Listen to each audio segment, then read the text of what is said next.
Hello friends, नमस्ते, प्रणाम। हमारे चैनल में आप सभी फ्रेंड्स का स्वागत है और अभिनंदन है। तो हम लोग बहुत ही प्यारा श्री कृष्ण जन्माष्टमी सोहर गीत लेकर आए हैं।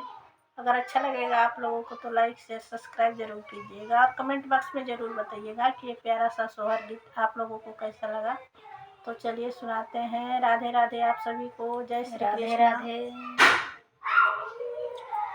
कहवा में बोलेली कोयलिया तो कहवा सरसवा बोले हो।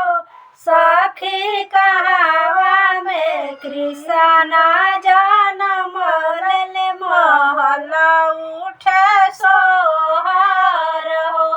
सखी कहवा में कृष्ण जन्म ले महल उठे सोहर हो। कहवा में बोलेली कोयलिया तो कहवा सरसवा बोले हो। सखी कहवा में जनम कन्हैया महल उठे सोहर हो। सखी कहवा में जनम कन्हैया महल उठे सोहर हो। वृंदावन बोलेली कोयलिया तो मथुरा सरसवा बोले हो। सखी गोकुला में जनम कन्हैया महल उठे सोहर हो। सखी गोकुला में जनम कन्हैया महल उठे सोहर हो। केकरा गो की जनम कन्हैया तो के मगन बाड़े हो।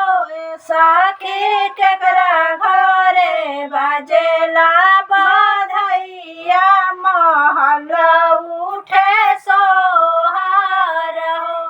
सखी केकरा घरे बाजेला बधैया महल उठे सोहर हो। बसूज देवकी कोखी जनम कन्हैया वसुदेवा घरे गनवारे हो। सखी वसुदेव घरे बाजेला बधैया महल उठे सोहर हो। सखी नंद घरे बाजेला बधैया महल उठे सोहर हो। खुश बाड़े गोकुला नगरिया तो घर घर बधैया बाजे हो। खुश बाड़े गोकुला नगरिया तो घर घर बधैया बाजे हो। सखी गोतिनी लुटावेली रुपैया तो जसोदा जी मोहर लुटावे हो। सखी गोतिनी लुटावेली रुपैया जसोदा जी